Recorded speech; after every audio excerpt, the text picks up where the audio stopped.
We're clear for takeoff.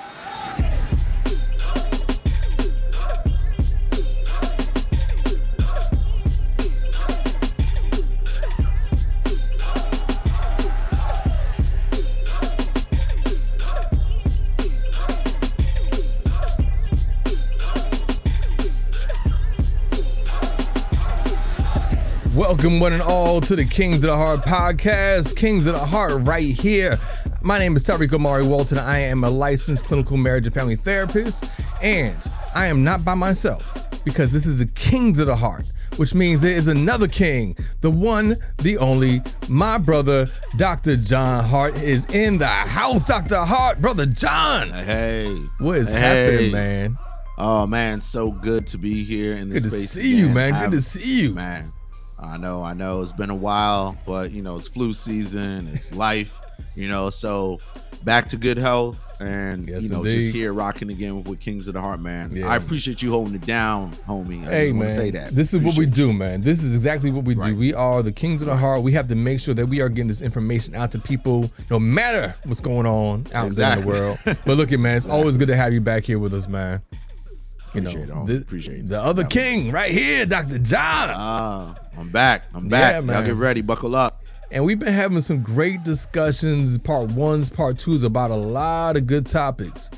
I don't know. This one might be another two-parter, but we'll see. Let's see how far we get on this one, man. Right. Let's see. So let me tell you, it seems a lot of my clients are dealing with this particular issue. And we're going to get deeper into it, some other things I've been seeing around this in other settings, but this one particular thing keeps coming up over and over and over again. Issues around forgiveness. Yeah. Forgiveness. What it looks like, why we're stuck in certain areas and have a hard time forgiving. I just keep seeing, you got people who have never, and they acknowledge they've never forgiven anybody, and they recognize how problematic that is. So I want to kind of break that down. What is forgiveness? Why is it so hard to forgive? And how can we get on a path of forgiveness? That's something that I really, really believe people need to hear about. So, Dr. John, why don't we just start off right here? How do you define forgiveness? Just give a simple definition of forgiveness. Because I think a lot of people don't even know they're not even quite sure of what it means to actually forgive. What is forgiveness? Yeah, forgiveness to me is the most important word, and the definition that I've become comfortable with is it's the intentional letting go of hurt, resentment. That's it pretty concisely. And I want to emphasize the intentional letting go because, hurt and resentment can stew. It sits with us. Right. And so if we don't go to therapy or we don't intentionally plan and create a process and create a path towards forgiveness, we're not going to be able to do it. We tend not to be able to do it organically. Mm-hmm. I think it gets talked about as if people wake up one day and they have forgiven. Not really. The operative word here is going to have to be it's the intentional part, right? Yeah. Like what is it that's still what needs are still damaged, unmet, for there to be that hurt and resentment, right? So the action, the behavior has happened. Something has happened. And people are stewing, people are processing, people are hurting and suffering. And so the same way that we have to manage our primary emotions to be very intentional about how we regulate, there goes that word. Right. It's in the same vein with forgiveness. You have to be intentional. Right. So when you regulate your emotions, right? Because if you think about my definition, I have hurt, I have resentment, right? You got to be intentional to regulate that. Yeah. So there's no reason why we have to be intentional about our process of forgiveness. Now, how we go about it, excuse me, that's a different topic that we'll get into that. Talk about. But I just want to stress, it's intentional, folks. Right. So if you're going to forgive, if you want to forgive, if your desire is to forgive, then you have to be intentional. Right. There is something on your part you have to commit. So I'll stop there, bro. But what about you? How do you conceptualize forgiveness? You caught that perfectly. You captured that absolutely perfectly. I think the key point, like you said, is the intention behind it. Yeah. It's intentionally deciding no longer to be angry, no longer to be resentful, no longer to allow that hurt to distract you from how you are interacting or engaging with that person or whoever that Absolutely. object of hurt is, right? Absolutely. It's being intentional about it, letting the anger go. And I think a lot of people don't realize that when they say they've forgiven, they're still holding on to the anger. Correct. Right? Correct. All that resentment is still there. It's very present. You can see it in the way that they talk about feel it. the person, Absolutely. how they interact with the person. It's all still very present. And so it's really understanding, look, you have to decide no longer to be angry. If you're saying that you're forgiving, you're saying that I'm not going to be angry anymore. And we're not saying that happens instantly. There's no expectation that forgiveness happens instantaneously. Of course. Right? It's a process. But like Dr. John said, you have to be intentional about going through that process, taking that journey to forgiveness. Right? Yeah. And there's so many ways that can happen. Like we said, we'll get deeper into that. But it's first understanding what is the definition of forgiveness. And so even going beyond that, we think about how we even get to a place where we no longer forgive, where we're so angry at somebody. What are some of those factors? What are some of the contributing factors that put us in a place where forgiveness even has to be on the table?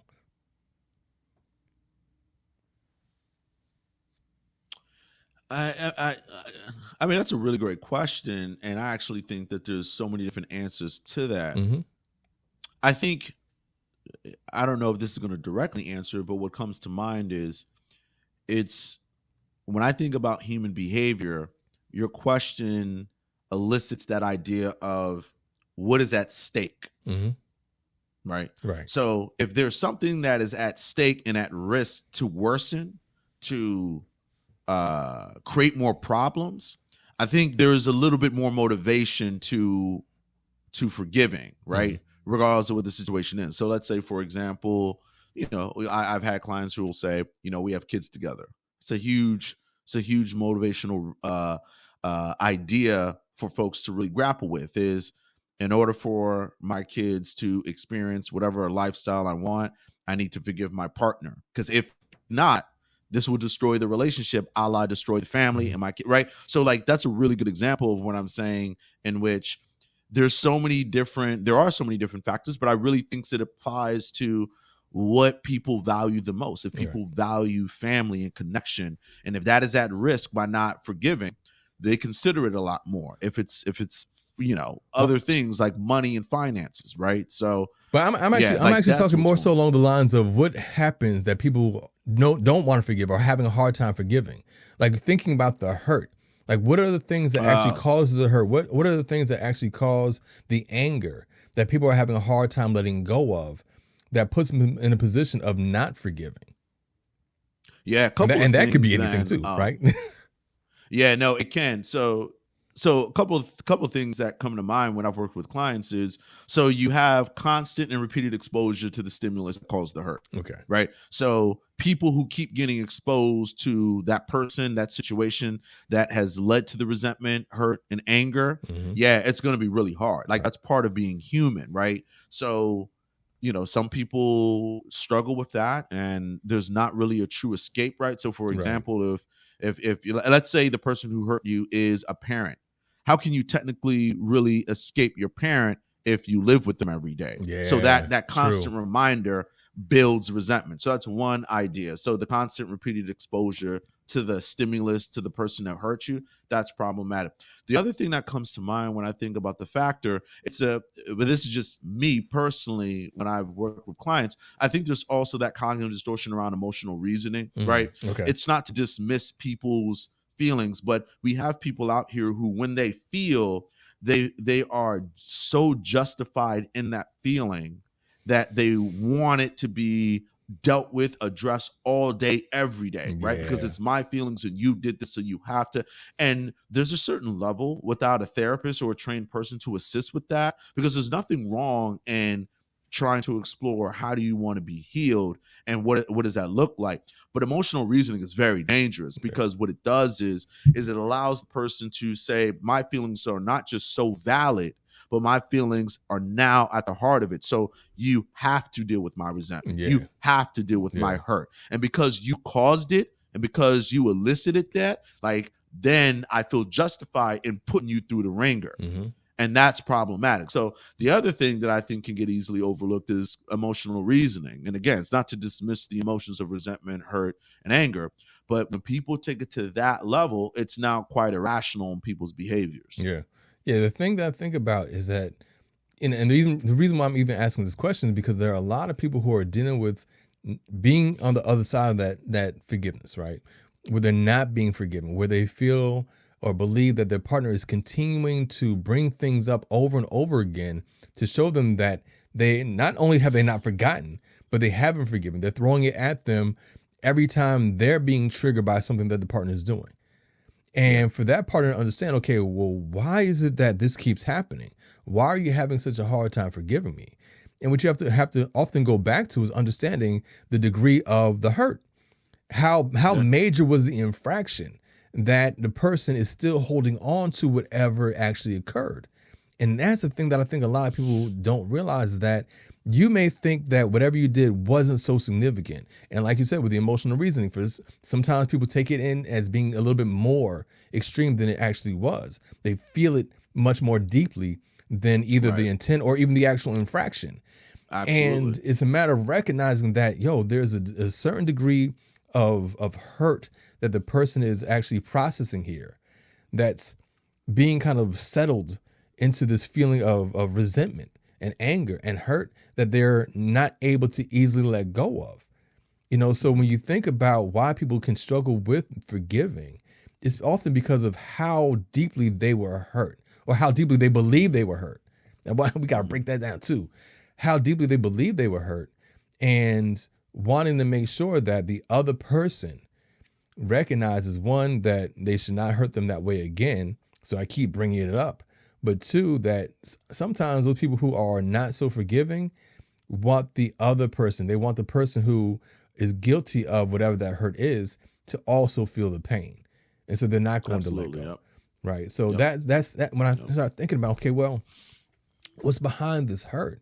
Well, there are some serious infractions that people struggle with being able to let go of. And not even so, like I said, not let go of the actual infraction. You'll always have the memory of it. Not saying that you should ever forget what happened, because from that you wanted to establish certain boundaries with that person so that you are not hurting that same way again. But to get to that place of forgiveness, which is less about the other person and more about you and how you allow that anger to continue to eat you up, right? Yeah, absolutely. Yeah. No, I mean, you definitely said a lot, and I think you covered a lot. It's not really much for me to add because, and when you were talking, especially in the context of relationships, that's one of the biggest issues is that the perception of the severity of the act gets a lot of couples in trouble. Right. So if I'm the one who committed the act, I mean, I don't want to sound this flippantly, but of course I'm going to say and characterize it as, oh, it wasn't that bad. It was just a joke. Right. I'm going to minimize what happened. Just a joke. Right. Correct. Right. And so the level of severity for me in this situation is it's low. It's low. It was a joke. Right. I start chalking it up to things, but you're absolutely right. But the person who is on the receiving end of it, it's a completely different experience. And I think both parties, we do this in couples therapy all the time. It's not even to excuse behavior, but it's to walk people through and humanize the other person that, yes, the acts are at the center of it, and we're still dealing with another human being, right? So to want someone to suffer as much as you, well, that you're right, bro. If I'm going to be honest, that says more about you than it does about the other person. Yeah, for sure. And that's where people are getting a lot of trouble. Again, forgetting and forgiving, two different things. Yeah. Because to me, I'll say that forgetting to me is just another form of repression. You're just putting it off to the side. You're just, but it's there, right? And until you intentionally, there's that word again, until you intentionally. We love intention around here, man. Yeah, until you intentionally lean into that and seek individual and, couple support around it, it will probably, and you would agree too, Reek, you will probably suffer more than the other person. Without a doubt. You definitely will. I want to go back to a point that you were making, emotional reasoning. Can you break that down? Can you define what emotional reasoning is for the audience? I think a lot of people may do this and not realize they're doing it. But what is emotional reasoning? Yeah. So when I tell my clients about emotional reasoning, I usually tell them, think about a time when you were hurt. Hurt's a good one. And the fact that you were hurt, your thoughts are shaped by how you're feeling. And of course, your thoughts impact the way that you're feeling. But what ends up happening with emotional reasoning is, especially in the context of relationships, is that you the way people relate to their emotions with emotional reasoning is, because someone has told me and socialized me to believe that my feelings are important, then it's up to me to make sure that other people take my emotions seriously. But unfortunately, people take it to a further extreme. Mm-hmm. So yes, if Brother Reek, if I'm hurt because of something you said in a very healthy manner, I come to you, I let you know that, hey, you said something that hurt me, and it's up to me to let you know how we can resolve and reconcile. What emotional reasoning does is the brain cognitively says, you're hurt. You know what? Mm-hmm. You're justified of being hurt. Mm-hmm. And you know what? Your brain is also telling you with emotional reasoning, you better make the world know how hurt you are, Right. and how deserving you are to feel that hurt. And everybody else has to address your hurt in order for you to get better. Right. And do you know why that's a cognitive distortion? It removes accountability for the person to then regulate their emotions, understand their needs, and advocate. And that's usually so that's like my simplified version of what emotional reasoning is. Yeah. Like your brain is pushing you to say, there's nothing wrong with you feeling hurt. You know what? The whole world needs to know, and let them know, and put it on them to address everything, so that way you can feel better. That causes a lot of problems in the context of relationships. You know, when I think about emotional reasoning, and this is how I kind of break it down to my clients too, on top of what you said, is that it's often a misinterpretation of the situation itself, right? So the feelings that the feelings that you think that you're experiencing, or that you state that you're experiencing, are usually in excess of what actually occurred, because of the way that you're processing the actual situation. Your perspective on what happened, again, and that's what emotional reasoning is. It's a skewed perspective. Exactly. So your perspective on what is happening is causing you to feel a particular way. And the way that you're experiencing it is based off of whatever that feeling is. And this is the problem with emotional reasoning, because it actually makes the feeling worse or more intense than the situation. Then now what happens is, as you remember what happened and you think about forgiveness, well, it's harder for you to forgive because of how intense that feeling is. But the feeling itself is out of place for what actually happened. That gets back into the emotional reason, right? It's out of place. Yeah. It's in excess. And so now it's so hard for you to forgive because of the way that you're thinking about what happened, that feeling, that hurt, right? And so it's important for us to realize that everything isn't a hurt. I think about breakups, right? I think about people who even say they weren't even in a relationship, people who are just dating. And then all of a sudden somebody says, hey, you know, this isn't working out for me. Oh, I was hurt so much by that. Were you really hurt, or were you disappointed? Were you rejected? Right? Are you using the right adjectives? Are you using the right descriptors around what you're really feeling? And because we are so, and this gets back into the emotional regulation and emotional intelligence, we're so simplistic in the way that we're describing what's happening with us and the way that we're feeling, that we're using descriptors of what we're feeling that aren't always accurate.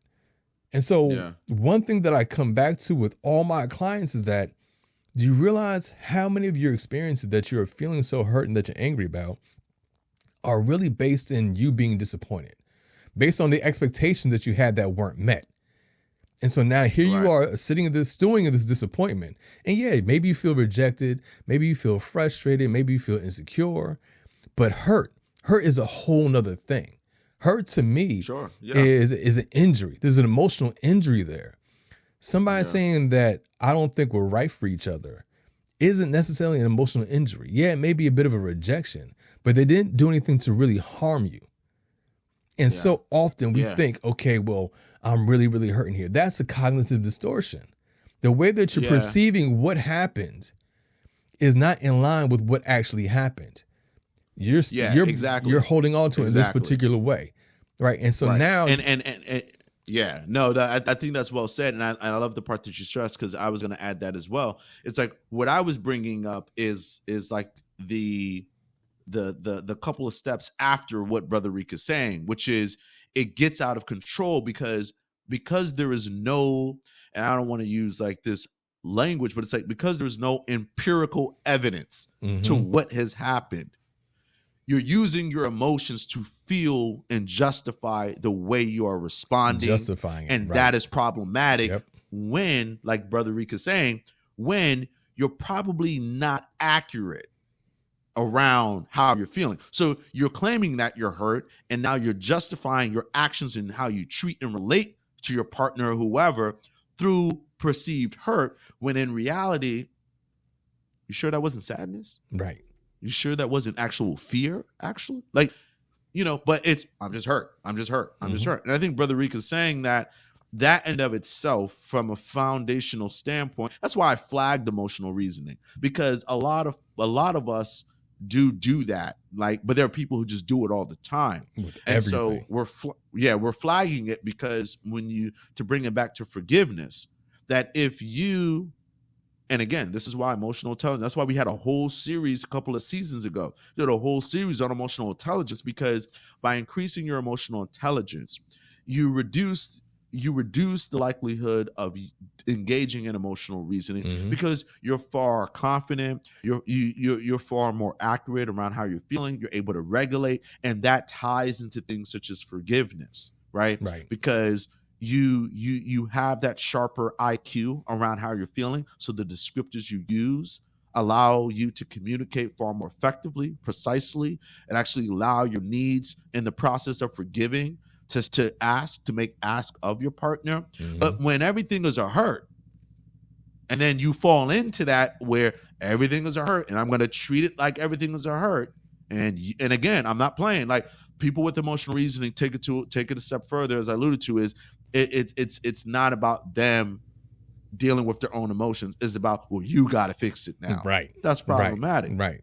Yeah. And right? that's like another good reason I'll use in the context is like, it sounds rough, but it's true. We talked about this, like infidelity. It's like, okay, yeah, you got cheating on. It's not fun. That sucks. Like, it's horrible. It's one of the biggest injuries and violations you could ever. And so we're going to hold that person accountable. I tell my cousin, we're going to hold him accountable. But at some point, it's contextually, there are things going on in this relationship that involve your actions or lack of actions that help precipitate this. But they're the one. All right, It's your hurt fueling you right now, and probably other emotions. But because you're so hurt, you're not seeing, and that's why we're here. You're not seeing that, for better or for worse, relationally, you contributed to this systemic issue playing out. Of it. Now, tell me I'm wrong, bro. Dude, come on now. I can't. That's a fair example. Doc, come on now. I can't tell you how often I'm like, look, I'm not trying to victim shame you, but I want you to understand. Of course. You played a role in this. Not saying that you took your partner and made them do what they were going to do. Absolutely. But you played a role in the foundation of this relationship, and why it's a little shaky. Why it's even possible that your mate, again, not saying it's your fault, but what contributed to, what's the environment in your relationship that caused your mate to even decide to step out there, whether physically, emotionally, whatever. Right. Right. So you played a role there. Exactly. And the great thing about it, like in tying back to forgiveness, I've noticed over the years, doing this all the years, that clients who don't struggle with emotional reasoning, especially in the context of infidelity, I'm not saying it's the only factor, but just kind of honing it in right now. Folks who don't struggle with emotional reasoning in a process such as like recovering from infidelity, they recover faster, and quicker, and more efficiently. Tell me I'm lying. Because once we make that point that you and I are making, they're like, oh, yes, it was wrong what my partner did. But you know what? Hearing Brother Reek laid out that, from a relational standpoint, I contributed to the hostilities and to some of the issues that were going on that precipitated this. Okay, now let me be intentional. There's that word about forgiving, because you know what? They was wrong and I contributed to this. Right. You see how that works, folks? Yep. It's the accountability. I tell people, look, it's the accountability. Those people who have, again, about infidelity, those people who recognize their role, those who can actually take accountability for the role they played in the state of their relationship, typically get over, I don't want to say They get over, do. but get to a place of forgiveness faster. Faster They and get more to it faster. efficiently. Right. More efficiently. And so what are some of the things that get in the way of people being able to forgive their partner? What are some of those factors? What are some of the issues that you see in session that get in the way, that stop people from being able to progress to a place of forgiveness with their partner? I think if I may, I think it goes beyond your partner at times. It's the scar Okay. tissue from family of origin, right? Okay. If people have been, I was watching something the other day. It was like a movie or a show, and someone had said something to the effect of, um, someone left this person, and they were just talking about being left in the relationship, and the first thing that came out of their mouth was, you see, like, this isn't surprising because everyone in my life in the past has always left me. That to me, I was like, that's scar tissue right there. Yep. So forgiveness, even in that light, and you were talking about breakups earlier, there's nothing wrong with breaking up if it's done appropriately and with humanity and stuff like that. So objectively, it's not bad if the breakup is done well and there is reasons for you to break up. But when there's that, that extra oomph of, well, you'll hear people be very visceral even in sessions, like, I hate this person. And you're like, whoa. And then what starts to come out is, I've been left before. Yeah. I have abandonment issues. And so it's bigger than just this person. It's bigger than that. Yeah. Let's talk about that, right? So the scar tissue that some of us have from unresolved family of origin, I think, is one of the core factors as to how and why people really struggle. Yeah. But real quick, even on top of that, like as you're talking about the abandonment, even just those unresolved issues overall. No, it's coming from a family of origin. What I mean. Yeah, that's what I mean. Yeah, but coming from a family of origin where people didn't resolve issues. And so you have a lot of old baggage because things never were solved. And so you've always held on to stuff.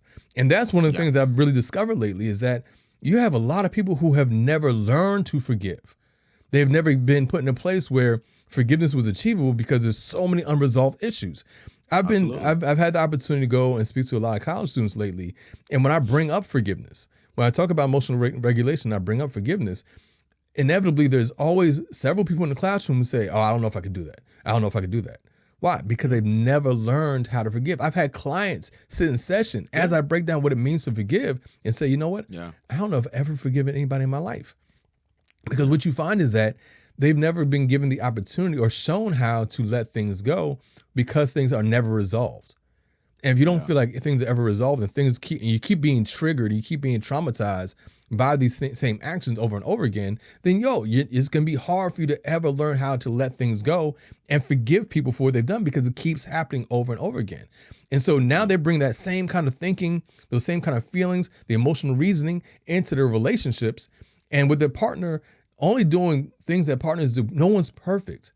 And we're not saying that, every infraction looks like someone being unfaithful or cheating, but you treat every action that you don't like that. Man. Absolutely. And so you're holding that against them for everything, and you hold on to it. Not only are you not letting go of it or addressing it correctly in the time that it's happening, now you're deciding to hold on to it. And that's the part that becomes confusing to your mate. It's like, it wasn't that bad. What are you talking about? But no, you never learned how to let things go. So you hold on to everything the same exact way, and it all hurts the same way in your mind because you don't know that there are the feelings that you're experiencing that you're not actually acknowledging. Yeah. But that all begins with those family origin issues. Yeah, that was well said, bro. Yeah, that's spot on. Yeah, but what else? I think relationally though. Relationally, what can happen that can make it hard for somebody to forgive their mate or get to a place of forgiveness with their mate? Believe it or not, and it does happen. I've had clients, again, repeated hurts. Those offenses. Again, I don't want to make this. I don't want to make this about I don't want to make this about infidelity, but I've dealt with some chronic cheaters in my life as a therapist. Yeah. That is a good example when you ask me, why are some people unable to forget? If you're with someone who is constantly hurting you, just objectively, folks, fundamentally, it's going to be really hard for anybody, even the most saved person out there. Lord have mercy. It's No too hard. doubt. It's Yeah. too no, I mean, Yeah, no, it's I'm too with hard. you. I'm with you 100%. You feel me? Yeah. Like, I have to name this because let's be real, Reek. There's in an ideal world, even the most extreme like infidelity and stuff, but if you keep putting people through constant hurt, please do not come into my therapy room Right. talking about, I don't know why they're still not forgiving me. You are chronically and repeatedly injuring them. Right. And it's just like any injury we have on our body. That's why people need rest. When you injure yourself, you need rest. And I will tell my clients, you're not giving them rest. No. And until they're able to rest, You keep once they have the poking rest, that they're able wound, to that same, you keep putting your finger in that same Right. wound. You keep picking that scab. Right. And then you're coming in and I'm seeing your partner with the scab bleeding and you're looking simple saying, yeah, doc, I don't know why they can't just get over it. Yep. So that's the other problem that I have to name because that does happen, bro. Yeah. Like it happens. Yeah. I'm not saying it happens all the time. And again, it's not just infidelity, but if you just keep, even on the lighter side, if you just keep joking, if your partner says, I don't like these kind of jokes, and then you keep giving these kind of jokes, Mhm. and you keep chopping it up to, well, they are a joke, and they know me, they know I have a good heart. But if the person has identified this particular act as hurtful, Right. and they haven't even, to Brother Reek's point, and they haven't even had the space to even heal from the first 3 damn jokes, and you on joke number 20, Yeah. your joke time is about to be over. Yep. Yeah. Yeah. I think So the repeated exposure is problematic.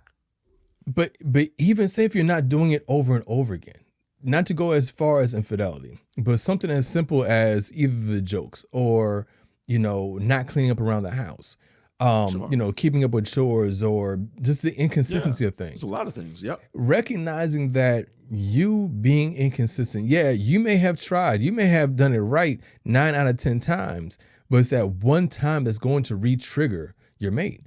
Absolutely. Because especially if they That's a haven't good gotten point. to a place of forgiveness and they're still trying to work on that, all it takes is one infraction. It might be a minor infraction. It may not even be anything even as close to what you might have done originally. But all it takes is that minor infraction for that, for your mate to be re-triggered. And so now you're starting all over again. So one of the things that gets in the way of people being able to forgive you is your inconsistency. If you're saying that I'm apologetic for what happened, if you're saying that I'm not going to let it happen again, if you're saying that I'm going to change my behavior, I'm going to evolve and be the person that you want me to be, and you fall back, you backslide it all, trust me, it's going to make it that much harder for your mate to forgive you because they don't trust. Trust again. They don't trust that you're going to stay consistent. And if they can't trust you, it's going to be hard for them to say, well, why should I not be angry about this? Because it's going to keep happening. I believe it's going to keep happening. So why am I going to bother forgiving you? But it's that lack of consistency. And I think that's what essentially when we get back to, when we think about forgiveness is also rooted in trust. The reason why I haven't forgiven you is because I still don't trust you. Absolutely. So if you want me to get to a place of forgiveness, I have to regain my trust in you, which means you doing the things that you said you're going to do. Correct. Right? Correct. And I love what you said because that then speaks to, as we do as couples therapists, that's why we're always putting it out there to couples. The path of forgiveness is for the person themselves because like that's a existential thing that they have to work out themselves. And what you just said also highlights when we put it out there for couples too. You both have to work on this to really support each other, especially the person who's on the path of forgiveness. Right. So you're right. The person who is the partner who committed the act, Brother Reek is right. If anything, I know we're not at the sorry, it's been a while. I know we're not at the noble truths, but a noble truth I do want to say, and I love what Brother Reek said. I'm going to highlight it again. If people are looking for like, hey, what's something I really need to take away? That point Brother Reek said is very helpful if you're the person who's on the opposite end of it. And I love what he said. Just be consistent. Yeah. Okay. Be consistent because the consistency adds to the trust. And the person who is healing and trying to forgive, that's a lot of currency that they need to allow themselves the space to start letting it go. Yeah. But Brother Reek is right. But if you're going to be inconsistent, you're compromising the other person's ability to trust you and to trust themselves that it's the right thing to do, which is let me intentionally let this go. Yeah. The inconsistency will really, really bother you. So that, to be honest, Brother Reek, I really appreciate you highlighting that. And again, like, I know we're not the noble truths yet, but that has to be, to me, one of the most critical takeaways, because what's underlying the path of forgiveness, especially in relationships, is trust. And how we can get that is consistency. Yeah. Well said, bro. I can't really say anything to that, honestly. But I ain't done yet. Dr. John. I ain't done. I got one more on the other side of that. Yeah. For those people who have reached a level of consistency where you believe that forgiveness should be guaranteed, what's happening that you're still not being forgiven? Well, this goes back to the other person who needs to forgive. Oftentimes, we create these narratives around what the person's behavior was, that we continue to define them by that. We no longer see them as them just being them. We see them as whatever the thing is. So you cheat on me, so now you're a cheater. You're forever a cheater. I have not gotten past that narrative of that I created about you and your behavior for me to begin to forgive you. Because now when I see, that's all I see, right? So now as we start to talk about how do you actually get to a place of forgiveness, let me just start off by saying you have to begin to change the narrative around what happened to get to that place, right? What do you think? No, I think that's well said, because we see that all the time, especially in couples. We do the narrative, and I like what you said, because look, shifting the narrative about your partner is very dangerous, because what Brother Rick is saying is it makes it harder to forgive. It's one of the reasons how it is harder, because the act is now the person themselves. You are a jokester. You never take anything seriously. You are a liar. Right. You are a cheater. Right. And I always have to let people know who start shifting the narratives. I say, again, not dismissing, but you bring up a good point. And I really try to scale people back while they're hurting and on their path of forgiveness, of saying, hey, think about this. Was there ever a point in your life at one point where you hurt someone, where you did something wrong? True. And if you go back to that place, how would you feel that, even if it was years ago or last week, how would you feel if that person who you hurt, whether intentionally or unintentionally, they came back and they ascribed that as your narrative? Be honest. How would you feel? So what Brother Reek is bringing up is what I also try to push the person who is on their path of forgiveness, of understanding that narrative shift is so dangerous. Yeah. And I'm not about to be super socio-political here. Right. But even on a global scale, I got to go there, brother. You open the door. But the reality of the situation is look, folks, the minute we shift the narrative about who people are based on their actions solely, knowing that, to Brother Reek's point, you're not perfect. You know what the scariest thing history, U.S. history and world history has taught us? What's that? That's where we start to dehumanize people and mistreat people and cause not just basic harm, some of the most atrocities. So we got to be very careful here. So I appreciate Brother Reek bringing it, and I don't mean to get socio-political both nationally and globally, but I need to emphasize that deep down, if you don't want people to take your transgressions, your actions, whether intentional or unintentional, and allow that to be the narrative of who you are, there has to be some compassion here. Not full on, like, let them get off the hook. There got to be some level of compassion here, because that's what makes humanity very tricky. Right. Because if you don't want your narrative to shift based on things that you've done, for better or for worse, you have to be open, at least be open and curious, not to do that to your partner. And if you can't, then we have to talk about ending the relationship. Exactly. Next moves, right? Next moves. You know, the thing I think about too is that people often struggle with forgiveness because, again, there's no resolution, right? I mentioned that about the family of origins, but even with your mate, if you are in a place where you guys have not come to resolution about certain issues, there's no way I can let it go. I'm going to hold on to it until there is some kind of resolution. So when we think about what gets in the way of finding or getting to a place of forgiveness, part of it is not being resolution around whatever the issue is. But then to actually forgive, when there is resolution, that's the part that you have to start letting go of. Whatever that issue is, if you guys have gotten to a place of resolution, you guys start letting go. And a lot of people just want to hold on to things. Like even with their friends, your friends apologize. They said they're not going to do it again, but you can't forgive. And that's problematic. And they haven't done it again. Right. And so you just keep holding on to that, right? And we're not saying that once you get to a place of forgiveness, that number one, that you're going to forget, but also it's important for you to create new boundaries around whatever that issue is until you feel safe enough to fully trust them again. Because again, it comes back to trust. So it's okay. You need to get to that place of forgiveness. You need to get to that place of, where you are, again, trusting the person, but create the proper boundaries in order for that to happen. It's a process. It's a process that we all recognize, that we all have to go through. So take the time to do it. Look, Dr. John, we got to wrap it up, man. So you mentioned Noble Truths a few minutes ago. Please give our listeners your Noble Truths for this week. Yeah, like I said, two of them come up. I'm just going to reemphasize the consistency. If people are asking, how can I help my partner on their journey, on their path of forgiveness, especially if it's something that you've done, be consistent. Figure out what are the needs or what are some of the changes, and try to commit to being consistent around those. That really assists. The second thing that I'll say as well, because it really elicited something for me when I think about clients in the past.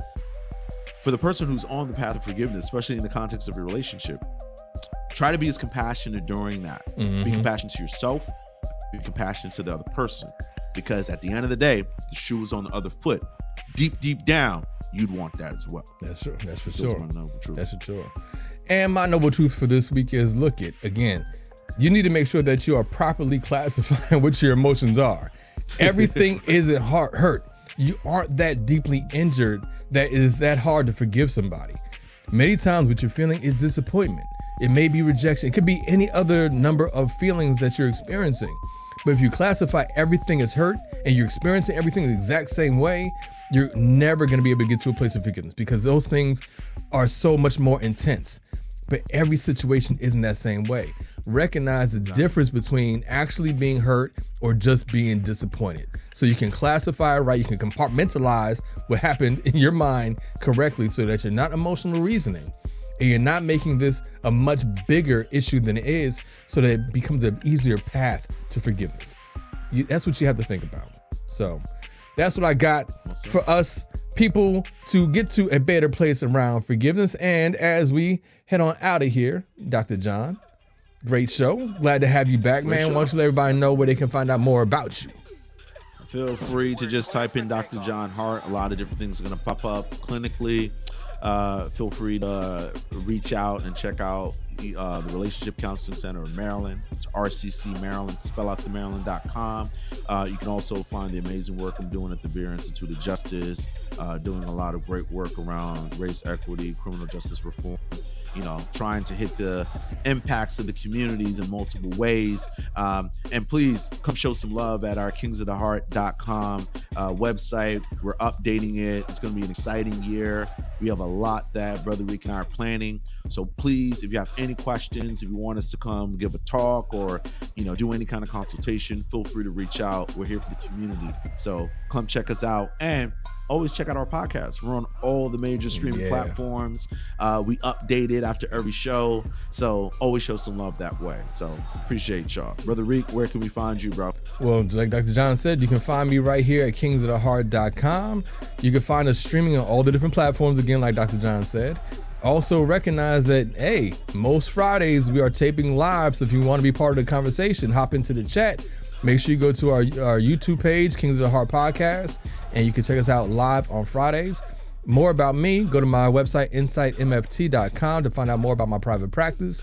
And like Dr. John also said, just go on to Google, any of the different search engines, put in Tariiq Omari Walton. All these things pop up. You can find out more about me through all those different channels. So that's what it is, Dr. John. Brother, good to see you. And it's so good to see you. Glad to be back. Excited for the ride ahead, man. Yeah, man. Appreciate you. Homie. I love you, brother. Love you too, brother. To everybody said what's up, and listeners, you guys take care. Peace. Peace.